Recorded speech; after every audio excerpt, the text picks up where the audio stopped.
Hello friends, இன்றைக்கான வீடியோவில் RRB NTPC under graduate level 2025 exam வந்து ஜூன் 13 இப்போ ஸ்டார்ட் ஆயிடுச்சு. ஸோ அந்த ஜூன் 13க்கான ரிவ்யூ தான் நம்ம பார்க்க போகிறோம். ஸோ கொஸ்டின் இன்னைக்கு எப்படி இருந்துச்சு, அதுபோக குட் அட்டெம்ப்ட் என்னென்ன கொஸ்டின்லாம் முக்கியமாக கேட்டிருந்தாங்க, எதுல இருந்தெல்லாம் இம்பார்ட்டன்ஸ் கொடுத்து கேட்டிருந்தாங்கன்றதெல்லாம் நம்ம இந்த வீடியோவில் பார்க்க போகிறோம்.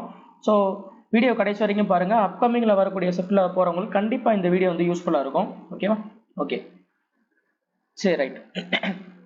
மேக்ஸில் பொறுத்த வரைக்கும் பார்த்தீங்கன்னா என்னென்ன டாப்பிக்கில் இருந்தெல்லாம் கொஸ்டின்ஸ் வந்துருச்சு அப்படின்றத நான் இங்கே வந்து டிஸ்பிளே பண்ணியிருக்கேன். ஸோ இதில் பார்த்தீங்கன்னா ப்ராஃபிட் லாஸை பொறுத்த வரைக்கும் ஒரு 4லேருந்து ஒரு 5 கொஸ்டின் கிட்ட கேட்டிருக்காங்க.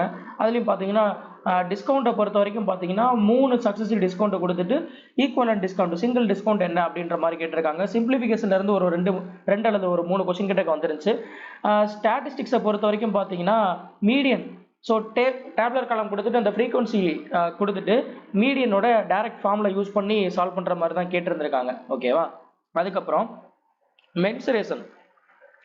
மென்சுரேஷனை பொறுத்த வரைக்கும் ஸ்பியருடைய வால்யூம் கால்குலேட் பண்ணுற மாதிரி ஒரு கொஷின் இருந்துச்சு. அதுக்கப்புறம் பார்த்தீங்கன்னா ஸோ இன்னொரு கொஷின் எப்படி இருந்துச்சுன்னா ஹெக்ஸாகனோடைய ஏரியா கால்குலேட் பண்ணுற மாதிரி இருந்துச்சு. ஓகேவா? ஹெக்ஸாகனோட சைடு கொடுத்துட்டாங்க, சைடு கொடுத்துட்டு அதோடைய ஏரியா என்ன அப்படின்ற மாதிரி கேட்டிருக்காங்க. ஓகேவா? ஸோ டைரக்ட் ஃபார்முலா தான் 6 × √3/4 a². ஸோ இதில் ஏல வந்து இந்த 10 சப்ஸ்டியூட் பண்ணாக்கா டைரெக்டாக ஏரியா என்னன்றது கிடச்சிரும். ஓகேவா? ஸோ அதுதான் கேட்டிருக்காங்க.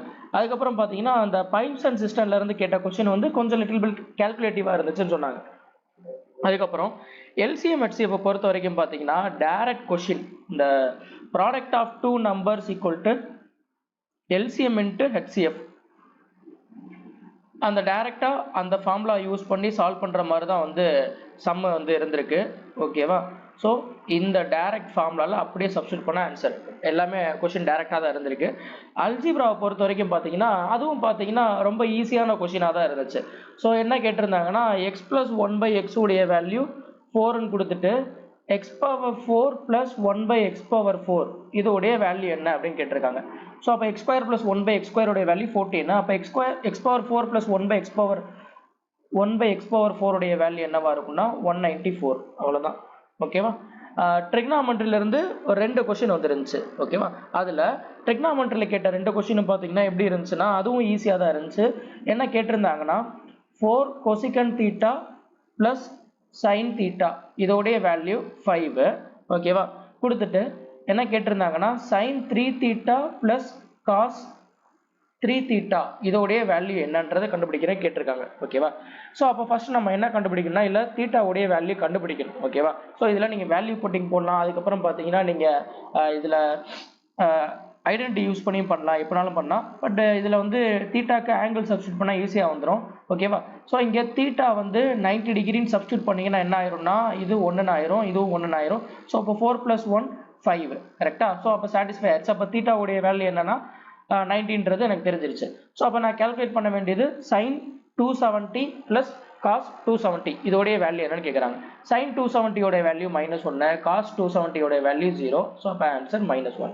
ஓகேவா? ஸோ இது ஒரு கொஷின். அதுக்கப்புறம் பார்த்தீங்கன்னா இன்னொரு கொஷின் என்ன இருந்துச்சுன்னா டைரக்ட் ஃபார்முலா வந்து அப்படியே கேட்டிருக்கான். sin power 4θ + cos power 4θ இதோடைய வேல்யூ என்னன்னு கேட்குறான்.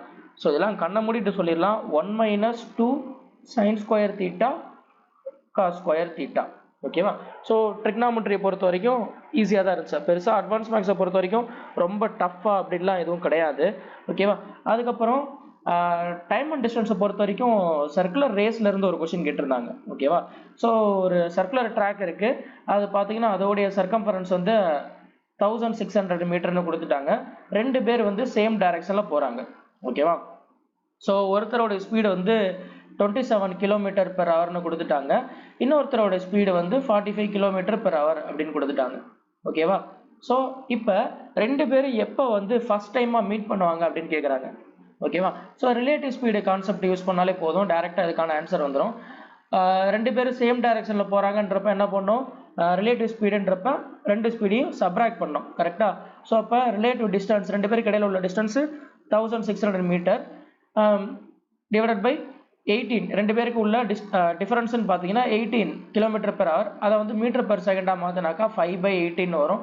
18 cancel, 1600 divided by 5 320 seconds. So அப்போ 320 செகண்டில் பார்த்தீங்கன்னா ரெண்டு பேரும் ஃபர்ஸ்ட் டைம் மீட் பண்ணியிருப்பாங்க. ஓகேவா? ஸோ இந்த மாதிரி ஈஸியாக தான் இருந்துச்சு. அதுக்கப்புறம் பார்த்தீங்கன்னா SICIலேருந்து பார்த்தீங்கன்னா difference between the simple interest and compound interest. So அந்த கொஸ்டின் ஒன்று வந்திருக்கு. ஓகேவா? ஓகே. அது வந்து டைரெக்டாக நீங்கள் ஃபார்முலா யூஸ் பண்ணாலும் சரி அல்லது ரேஷியோ மெத்தடில் போட்டாலும் சரி. ஓகேவா? ஸோ ரொம்ப கேல்குலேட்டிவான்னு பார்த்தீங்கன்னா எதுவும் கிடையாது பெருசாக. ஓகேவா? 25லேருந்து 28 கொஸ்டின் வந்து ரொம்ப சாதாரணமாக வந்து மேக்ஸில் அட்டன் பண்ணக்கூடிய அளவுக்கு தான் இருந்துச்சுன்ற மாதிரி இன்னைக்கு எழுதுனவங்க சொன்னாங்க. ஓகேவா? ஒரு 2 அல்லது 3 கொஸ்டின் தான் பார்த்தீங்கன்னா கொஞ்சம் கேல்குலேட்டிவாக கொஞ்சம் டைம் எடுத்த மாதிரி சொன்னாங்க. மற்றபடி மேக்ஸை பொறுத்த வரைக்கும் எல்லா கொஸ்டின் அட்டன் பண்ணுற மாதிரி தான் இருந்துச்சு. ஓகேவா? ஸோ அடுத்தபடியாக பார்த்தீங்கன்னா ரீசனிங்கை பொறுத்த வரைக்கும் பார்த்தீங்கன்னா அதிகமாக கேட்டதுன்னு பார்த்தீங்கன்னா கோடிங் அண்ட் டிகோடிங். அதுலேருந்து தான் பார்த்தீங்கன்னா ஒரு 6லேருந்து 7 கொஸ்டின் வந்து கேட்டிருந்தாங்க. ஓகேவா? ஸோ அதுக்கப்புறம் பார்த்தீங்கன்னா பிளட் ரிலேஷனில் ஒரு 2 கொஸ்டின், பசில்ஸில் 1, அதுக்கப்புறம் பார்த்தீங்கன்னா சீட்டிங் அரேஞ்ச்மெண்ட்டில் ஒரு 2. ஓகேவா? ஸோ ஹை வெயிட்டேஜ்னு பார்த்தீங்கன்னா இந்த கோடிங் அண்ட் டிகோடிங் தான். ஸோ மற்றபடி பார்த்தீங்கன்னா இந்த அனலாஜி, அதுக்கப்புறம் பார்த்தீங்கன்னா வென் டயக்ராம், இது எல்லாமே பார்த்தீங்கன்னா வழக்கம் போல் கேட்கக்கூடியது தான். இதுவும் பார்த்தீங்கன்னா 30க்கு 30 கொஸ்டின் வந்து ஈஸியாக அட்டன் பண்ணுற மாதிரி தான் இருந்துச்சு. ஓகேவா? ஸோ நீங்கள் லாஜிக்கு நீங்கள் எவ்வளோ சீக்கிரம் சால்வ் பண்ணுறீங்களோ அதை பொறுத்து தான் டைம் வேரியேஷன் இருக்கும். ஆனால் ரீசனிங்கை பொறுத்த வரைக்கும் 30யுமே அடிக்கிற மாதிரி தான் இருந்திருக்கு. ஓகேவா? ஸோ அதுக்கப்புறம் ஜிகே ஜென்ரல் அவேர்னஸ் போர்ஷனை பொறுத்த வரைக்கும் பார்த்தீங்கன்னா வழக்கம் போல் கரண்ட் அஃபேர்ஸில் வெயிட்டேஜ் அதிகமாக தான் இருந்திருக்கு. ஸோ மெயினாக வந்து நான் முக்கியமான டாப்பிக்லாம் சொன்னேன் பார்த்தீங்களா? ஸோ இந்த கரண்ட் அஃபேர்ஸில் இதெல்லாம் பார்த்துக்கணும். அந்த டாப்பிக்கை தாண்டி எதுவுமே வரல. So international summit and conference அதுலேருந்து 2 கொஸ்டின், அப்பாயின்மெண்ட்லேருந்து 1, அதுக்கப்புறம் அவார்ட்ஸ்லேருந்து 1, இந்த மாதிரி தான் கேட்டிருந்திருக்காங்க. அதுக்கப்புறம் பார்த்தீங்கன்னா இந்த கரண்ட் அஃபேர்ஸ்லேயே பார்த்தீங்கன்னா டான்ஸ் ரிலேட்டடாக ஒரு கொஸ்டின் வந்திருக்கு. ஓகேவா? அதுக்கப்புறம் கம்ப்யூட்டரை பொறுத்த வரைக்கும் பார்த்தீங்கன்னா ஒரு 3 கொஸ்டின் இருந்துச்சு. அதில் ஷார்ட்கட் கீ 1. இந்த ஷார்ட்கட் கீயுமே நான் வந்து ஆல்ரெடி நான் டெலகிராமில் நான் பிடிஎஃப் நான் போட்டிருந்திருக்கேன். சர்ச் பண்ணி அதை தயவு செஞ்சு படிச்சுக்கோங்க. ஓகேவா? அதுக்கப்புறம் ரேம் இதை பேஸ் பண்ணி ஒரு கொஸ்டின் இருந்திருக்கு. ஸோ அடுத்து பாலிட்டியை பொறுத்த வரைக்கும் பார்த்தீங்கன்னா வழக்கம் போல் ஆர்டிக்கிளை தாண்டவே இல்லை. ஆர்டிக்கல் அமெண்ட்மெண்ட்லேருந்து கொஸ்டின் இருந்திருக்கு. Power of the governor, so இதுக்கான ஆர்டிக்கல் என்ன அப்படின்ற ஒரு கொஸ்டின். அடுத்து constitutional amendment related to the cooperative society. Cooperative society இதுக்கான அமெண்ட்மெண்ட் எந்த அமெண்ட்மெண்ட் படி இது கொண்டு வந்தாங்க அப்படின்னு கேட்குறாங்க. 97வது அமெண்ட்மெண்ட் ஆக்ட். ஓகேவா? 2011 நினைக்கிறேன். 97th amendment act. அதே போக இந்த கோஆபரேட்டிவ் சொசைட்டிக்கான ஆர்டிக்கல் பார்த்தீங்கன்னா ஆர்டிக்கல் 43B. ஓகேவா? ஸோ இதோடைய பார்ட்னு பார்த்தீங்கன்னா பார்ட் 9B. இந்த 97th அமெண்ட்மெண்ட் படி தான் இந்த பார்ட் 9B வந்து இன்க்ளூட் பண்ணியிருக்காங்க. ஸோ அதில் உள்ள ஆர்டிக்கல் தான் பார்த்தீங்கன்னா 43B. அதுதான் கோஆபரேட்டிவ் சொசைட்டியை பற்றி பேசுது. ஓகேவா? ஓகே. ஸோ அதுக்கப்புறம் பார்த்தீங்கன்னா இன்னொரு கொஸ்டின் என்ன கேட்டிருந்தாங்க அப்படின்னா பாலிட்டியில் இந்தியன் கான்ஸ்டியூஷனை வந்து குவாசி ஃபெடரல் அப்படின்ட்டு டிஸ்கிரைப் பண்ணது யார் அப்படின்னு கேட்டிருந்தாங்க. குவாசி ஃபெடரல் இது தெரிஞ்சுன்னா இதுக்கான ஆன்சர் என்னன்றது நீங்கள் கமெண்ட் பண்ணுங்க. இது ஒரு கொஸ்டின் கேட்டிருந்தாங்க. அதுக்கப்புறம் அட் ப்ரெசென்ட்ல பார்த்தீங்கன்னா ஸ்டேட் லிஸ்ட்டில் எத்தனை சப்ஜெக்ட் வந்து இருந்திருக்கு அப்படின்னு கேட்டிருக்காங்க. ஓகேவா? இந்தியன் கான்ஸ்டியூஷனில் உள்ள ஸ்டேட் லிஸ்ட் இருக்குது பார்த்தீங்களா? அதில் எத்தனை சப்ஜெக்ட் வந்து அட் ப்ரெசென்ட் 2026 படி எத்தனை இருந்திருக்குன்னு கேட்டிருக்காங்க. ஓகேவா? அது எவ்வளோனா 61. ஓகேவா? ஸோ இதெல்லாம் பார்த்துக்குங்க. State list, union list, concurrent list, அதில் எதுலேருந்து எதுக்கு மாற்றிருக்காங்க, இப்போ அட் ப்ரெசென்ட்டாக கன்கரண்ட்டில் எவ்வளோ இருக்குது, ஸ்டேட் லிஸ்ட்லேருந்து தூக்கி கன்கரண்ட்டுக்கு என்னென்னலாம் கொண்டு போனாங்க எல்லாத்தையும் பார்த்து வச்சுக்கோங்க. ஓகேவா? அதுக்கப்புறம் அட் ப்ரெசென்ட்டில் பார்த்தீங்கன்னா cultural UNESCO world heritage site வந்து இந்தியாவில் எத்தனை இருக்குது அப்படின்னு கேட்டிருந்தாங்க. Cultural UNESCO world heritage site at ப்ரெசென்ட்டில் எவ்வளோ இருக்குது இந்தியாவில் அப்படின்னு கேட்டிருக்காங்க. 35. ஓகேவா? ஸோ இது எல்லாமே பார்த்தீங்கன்னா கரண்ட் அஃபேர்ஸ் பேஸ் பண்ணி கேட்டது தான். ஓகேவா? அடுத்து கொஸ்டின்ஸ் பார்த்தீங்கன்னா இந்த டைம் வந்து வழக்கத்துக்கு மாறா என்ன கேட்டிருக்காங்கன்னா ஹிஸ்ட்ரியில் மிடிவல் ஹிஸ்ட்ரியிலேருந்து கொஞ்சம் கொஸ்டின் அதிகமாக இருந்துச்சு அப்படின்னாங்க. ஓகேவா? அதே மாதிரி குப்தாவுடைய டாக்ஸேஷன் சிஸ்டமும் அட்மினிஸ்ட்ரேட்டிவ் டெர்மினாலஜி இதெல்லாம் வந்து ஹிஸ்ட்ரியில் வந்து முக்கியத்துவம் கொடுத்து கேட்டிருந்தாங்க அப்படின்னு சொன்னாங்க. ஸோ மொத்தத்தில் பார்த்தீங்கன்னா ஜிகேவை பொறுத்த வரைக்கும் கொஞ்சம் வந்து எப்படி சொல்கிறது அட்டெம்ப்ட் வந்து அந்த அளவுக்கு கொடுக்க முடியாத அளவுக்கு தான் இருந்துச்சுன்ற மாதிரி சொன்னாங்க. கொஞ்சம் டிஃப்ரெண்ட்டாக இருந்துச்சு அப்படின்னு சொன்னாங்க. மற்றபடி எல்லாமே பார்த்தீங்கன்னா பிவிக்யூ ஃபார்மெட் தான். ஓகேவா? ஸோ ஷிஃப்ட் வந்து காலையில் அட்டன் பண்ணவங்க பார்த்தீங்கன்னா ஓரளவுக்கு வந்து மாடரேட் ஷிஃப்டாக தான் இருந்துச்சு அப்படின்னு சொன்னாங்க. ஓகேவா?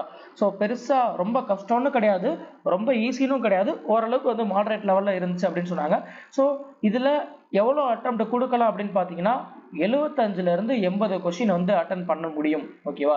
75லேருந்து 80 வந்து நீங்கள் எடுத்துருந்தீங்கன்னா நல்ல ஸ்கோர். இது வந்து ஃபர்ஸ்ட் ஷிஃப்ட்டை பேஸ் பண்ணி. ஓகேவா? அப்கமிங் ஷிஃப்ட் என்னென்ன நடந்திருக்குன்றது இனிமேல் தான் நமக்கு தெரிய வரும். ஓகேவா? அது தெரிஞ்சதுக்கப்புறம் அதோடைய கொஷின்ஸு இதெல்லாம் பார்த்தீங்கன்னா நான் அனாலிசிஸ் வீடியோலாம் அடுத்தடுத்து நான் போடுறேன். ஓகேவா? ஸோ அதெல்லாம் கொஞ்சம் பார்த்து வச்சுக்கோங்க. அப்கமிங் ஷிஃப்ட் போகிறவங்களுக்கு கண்டிப்பாக யூஸ்ஃபுல்லாக இருக்கும். ஸோ இன்னைக்கான ஃபர்ஸ்ட் ஷிஃப்ட் எப்படி இருந்துச்சுன்றதுக்காக தான் நான் மெயினாக இந்த வீடியோ போட்டேன். ஓகேவா? ஸோ அதை கோ த்ரூ பண்ணிக்கோங்க. நெக்ஸ்ட் வீடியோவில் பார்க்கலாம். தேங்க்யூ.